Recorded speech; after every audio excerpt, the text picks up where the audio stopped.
Sir, supreme കോടതി പറയുന്നതിന് മുൻപ് തന്നെ നാം നടപ്പാക്കിയ പദ്ധതിയാണ്.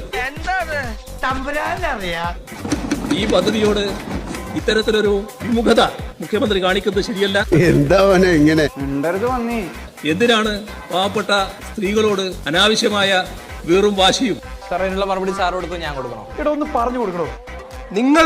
നിങ്ങൾ ഇപ്പുറത്ത് 99 പേര് ഇരിക്കുന്ന സമയത്ത് ഞാൻ അപ്പുറത്ത് നിന്ന് ഞാൻ പറയാനുള്ളത് പറഞ്ഞിട്ടാ പോയിട്ടുള്ളത്. ഇപ്പൊ ഞാൻ വന്നിരിക്കുന്നത് ഒറ്റയ്ക്കല്ല, 101 പേര് കൂടി കൂടിയിട്ടാ. അപ്പൊ ഞാൻ ശരിക്കും പറയാനുള്ളത് പറഞ്ഞിട്ടേ പോവുള്ളൂ. ഒരു ബഹളം ഉണ്ടാക്കിയാലും ഞാൻ മാറില്ല. എന്ത് ധൈര്യത്തിലാണ് നിങ്ങളുടെ കയറി വന്നേ? പൊക്കണം. ഞാൻ പോവില്ല. ഈ ആശാ വർക്കർമാര് ആ തെരുവില് സമരം ചെയ്തില്ലേ എത്ര മാസക്കാലം? വെറുതെ കഴിഞ്ഞ ആഴ്ച നടന്ന കാര്യങ്ങൾ പറഞ്ഞ് എന്നെ നാറ്റിക്കരുത്. നിങ്ങൾ അവർക്ക് സഹായിച്ചില്ല എന്ന് മാത്രമല്ല, നിങ്ങൾ അവരെ കളിയാക്കി, പരിഹസിച്ചു, പാട്ടവർക്കികളെന്ന് പറഞ്ഞു, എന്തെല്ലാം മോശമായ വാക്കുകൾ ഉപയോഗിച്ചു. അതന്നത്തെ ചോരത്തിളപ്പിന് ഇപ്പൊ എന്ത് ചോര തണുത്തു പോയാ? കാരണം ഞങ്ങൾ എന്താ ചെയ്തത്?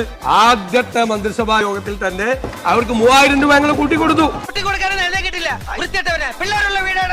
അംഗൻവാടി തൊഴിലാളികൾക്ക് സ്ത്രീകളാണല്ലോ, പാചക തൊഴിലാളികൾ, പ്രീ പ്രൈമറി അധ്യാപകർ എന്നെല്ലാവർക്കും എല്ലാവർക്കും ആദ്യത്തെ ക്യാബിനറ്റിൽ തുക വർദ്ധിപ്പിച്ച് നൽകി. പക്ഷേ ഞങ്ങളാണ് സ്ത്രീപക്ഷം. വെറും വാഗ്ദാനം കിട്ടുകയല്ല. അതുകൂടെ മനസ്സിലായി വരും. നന്നായിട്ടുണ്ട്. ഒരായുസ് മുഴുവൻ മേക്കണോന്റെ അടി കൊണ്ട് നടന്നാലും അവസാനം അറവ് കത്തിയെന്നെ കഴുത്തില്. നമ്മളില്ലേ, നിങ്ങൾ സ്ത്രീ വിരുദ്ധ പക്ഷ നിലപാടാണ് എടുത്തിരിക്കുന്നത്. അങ്ങ് ബഹുമാനപ്പെട്ട അംഗം ആ സ്ത്രീ പക്ഷത്തെ കുറിച്ച് എന്നെ ഓർമ്മിപ്പിച്ചതുകൊണ്ട് മാത്രമാണ് ഞാൻ ഇതിന് മറുപടി പറയേണ്ടതല്ല.